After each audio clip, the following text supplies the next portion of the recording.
Hey guys, so I just posted the first assignment for this week. Basically what you have to do is you have to read the article called What Adolescents Miss When We Let Them Grow Up in Cyberspace. It's about 2 pages long, and then there are 4 multiple choice questions, 1 question that you have to answer with 2 sentences, 3 sentences, that's fine. And then the discussion questions, all you have to do is the second one, okay? And that's a short paragraph, okay? 3 or 4 sentences is completely fine. A lot of people reached out to me talking about that they're working a lot, and I know a lot of you are doing that. There is an alternate assignment for people that are working a lot. Basically, what you have to do is every Monday I post a new curriculum that's due Friday. For the assignment, it's basically going to be exactly what you have today. It'll probably be what's going to happen for the next few weeks. But for people that are working a lot, and I know it's really overwhelming to be able to get all this done. So what you can do is you can send me on Friday a paragraph or 2 about what you've been doing throughout the week as far as working, how maybe it relates to English as far as communication, what you're working on at work. You could also send me a video. That works as well. It'd be nice to see your face. And then I can grade you accordingly on that with the same grading scale that I explained in my previous video. Okay? So if you are working a lot, which I know a lot of you are, and it's really overwhelming, send me a paragraph or 2 at the end of the week on Friday, submit it, email it to me. I don't care, whatever you want to do. And then I'll grade you on that. Okay? Or again, you can send me a video if you'd rather do that. Okay, so normally I read this aloud to you, so I wanted to do that. Excuse the difference in areas of my house today. My daughter's doing remote learning downstairs, so I had to come upstairs to get away from her so I don't bother her. But I wanted to read this aloud to you so that you had the visual, but also the oral reading as well. So, What Adolescents Miss When We Let Them Grow Up in Cyberspace by Brent Staples. This is written in 2004. Today, the internet plays an important and frequent role in most people's lives, but especially teenagers. In this informational text, Brent Staples explores how the internet may be impacting teenagers' development. As you read, take notes on what teenagers use the internet for and how it impacts their development. You could underline something, that's fine. My 10th grade heartthrob was the daughter of a fearsome steelworker who struck terror into the hearts of 15-year-old boys. He made it his business to answer the telephone, and so always knew who was calling, and grumbled in the background when the conversation went on too long. Unable to make time by phone, the boy either gave up or appeared at the front door. This meant submitting to the intense scrutiny that the girl's father soon became known for. He greeted me with a crushing handshake. He leaned in close to a transparent attempt to find out whether I was one of those bad boys who smoked. He retired to the den during the visit, but cruised by the living room now and then to let me know he was watching. He let up after some weeks, but only after getting across we expected of a boy who spent time with his daughter, and how upset he'd be if I disappointed him. This was my first sustained encounter with an adult outside my family, who needed to be convinced of my worth as a person. This, of course, is a crucial part of growing up. Faced with the same challenge today, however, I would probably pass on meeting the girl's father and outflank him on the internet. Thanks to email, online chat rooms, and instant messages, which permit private, real-time conversations, adolescents have last succeeded in shielding their social lives from adult scrutiny. But this comes at a cost. Teenagers nowadays are both more connected to the world at large than ever, and more cut off from the social encounters that have historically prepared young people for the move into adulthood. The internet was built as a revolutionary way to enrich our social lives and expand our civic connections. This seems to have worked well for elderly people and others who were isolated before they got access to the World Wide Web. But a growing body of research is showing that heavy use of the net can actually isolate younger socially connected people who unwittingly allowed time online to replace face-to-face interactions with their families and friends. Online shopping, checking email, and web surfing, mainly solitary activities, have turned out to be more isolating than watching television, which friends and family often do in groups. Researchers have found that the time spent in direct contact with family members drops as much as half for every hour when we use the net at home.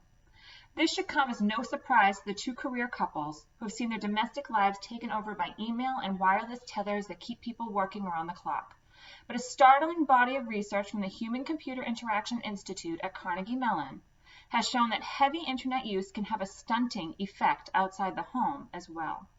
Studies show that gregarious, well-connected people actually lost friends and experienced symptoms of loneliness and depression after joining discussion groups and other activities. People who communicated with disembodied strangers online found the experience empty and emotionally frustrating, but were nonetheless seduced by the novelty of the new medium. As Professor Robert Kraut, a Carnegie Mellon researcher, told me recently, such people allowed low-quality relationships developed in virtual reality to replace higher-quality relationships in the real world. No group has embraced this socially impoverishing trade-off more enthusiastically than adolescents, many of whom spend most of their 3 hours cruising the internet in sunless rooms. This hermetic existence has left many of these teenagers with non-existent social skills, a point widely noted in stories about the computer geeks who rose to prominence in the early days of Silicon Valley. Adolescents are drawn to cyberspace for different reasons than adults. As the writer Michael Lewis observed in his book, Next, The Future Just Happened, children see the net as a transformational device that lets them discard Kardashian identities for more glamorous ones. Mr. Lewis illustrated the point with Marcus Arnold, who, as a 15-year-old, adopted a pseudonym a few years ago and posed as a 25-year-old legal expert for an internet information service. Marcus did not feel the least bit guilty and wasn't deterred when real-world lawyers discovered his secret and accused him of being a fraud. When asked whether he had actually read the law, Marcus responded that he found books boring, leaving us to conclude that he had learned all he needed to know from his family's big screen TV. Marcus is a child of the net, where everyone has a pseudonym. Telling a story makes it true, and adolescents create older, cooler, more socially powerful selves anytime they wish. The ability to slip easily into a new false self is tailor-made for emotionally fragile adolescents, who can consider a bout of acne or a few excess pounds an unbearable tragedy. But teenagers who spend much of their lives hunched over computer screens miss the socialization, the real-world experience that would allow them to leave adolescence behind and grow into adulthood. These vital experiences, like much else, is simply not available in a virtual form. Okay, so the text-dependent questions, there are 5 of them, okay? So what you can do once you're done this section and the other section with the analysis question is you can submit it onto Google Classroom, which I put an area for you to do that, or you can email it to me. Either way is completely fine. So I'll read the questions to you though. So part A, which of the following identifies the author's main claim in the text? A, teenagers feel less accountable for their actions online because they're able to hide behind an anonymous identity. B, the internet encourages teenagers to adopt new identities rather than develop and appreciate who they truly are. C, the isolation that the internet offers teenagers prevents them from developing the social skills necessary for a healthy and successful future. D, teenagers who socialize primarily online eventually become incapable of forging healthy and lasting relationships with people offline. Number 2, Part B. Which detail from the text best supports the answer to Part A? A, teenagers nowadays are both more connected to the world at large than ever and more cut off from the social encounters that have historically prepared young people for a move into adulthood, from paragraph 4. B, as Professor Robert Kraut, a Carnegie Mellon researcher, told me recently, such people allowed low-quality relationships developed in virtual reality to replace higher-quality relationships in the real world, paragraph 8. C, Marcus did not feel the least bit guilty and wasn't deterred when real-world lawyers discovered his secret and accused him of being a fraud, from paragraph 10. D, Marcus is a child of the net, where everyone has a pseudonym. Telling a story makes it true, and adolescents create older, cooler, more socially powerful selves anytime they wish, from paragraph 11. Number 3, Part A. How does the author's personal story shared in the introduction contribute to his argument? A. It shows why the author wishes he had access to the internet when he was a teenager. B. It emphasizes why the internet is a dangerous resource for teenagers. C. It shows the benefits of adults being involved in their children's lives. Or D. It proves an example of an important face-to-face social interaction the author had. Number 4, Part B. Which detail from the text best supports the answer to Part A? A. He made it his business to answer the telephone, and so always knew who was calling and grumbled in the background when the conversation went on too long, from paragraph 1. B. He greeted me with a crushing handshake, then leaned in close in a transparent attempt to find out whether I was one of those bad boys who smoked, from paragraph 2. C. This was my first sustained encounter with an adult outside my family who needed to be convinced of my worth as a person, from paragraph 3. Or D. Faced with same challenge today, however, I'd probably pass on meeting the girl's father and outflank him on the internet, from paragraph 3. For number 5, you have to write a very short response, so probably about 2 or 3 sentences. It says, what evidence does the author provide that supports his argument that the internet negatively impacts teenagers?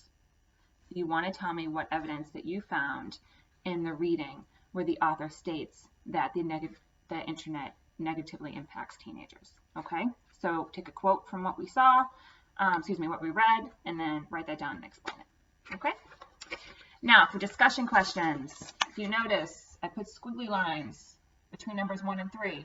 That's because you're not doing them. So you're only doing number 2. Only do number 2, okay, in a small paragraph. So for the discussion questions, directions say brainstorm your answers to the following questions in the space provided. And be prepared to share your original ideas in a class discussion. Well, we can't do that part, so you're just going to be writing it down, okay? So number 2 says, what costs does the author identify of growing up online? Do you agree with the author's views on the internet? Why or why not? What benefits do you think the internet provides teenagers? Cite evidence from the text, your own experience, and other literature, art, or history in your answer. Okay, so you're going to be telling me in a paragraph, what costs does the author identify of growing up online? So what are you missing out on from growing up online? Do you agree with the author's views? Do you agree with what he's saying about the internet, or do you disagree? Why or why not? And what benefits do you think the internet provides teenagers? And give examples from the text. Okay? So that's all you have to do for this week, and that's due on Friday. So again, you can send it to me via Google Classroom and submit it there. You can email it to me. That's completely fine. And again, don't forget, for those people working, I know a lot of you have already emailed me working long hours, there's that alternate assignment that you can do for me. Okay? But please just make sure that everything is submitted by Friday. Don't forget that you have to check in with me, whether you want to email me, submitting the finished assignment checks off on that too, however you want to do that. If you want to do a Google Hangout, we can do that, but just please check in with me, and I'll know that you've been working on it and you'll get credit for it. Okay? Have a good day, everybody. Please stay safe, stay healthy, and I hope that you're doing well and your families as well. Okay? I miss you all very much. Talk soon. Bye-bye.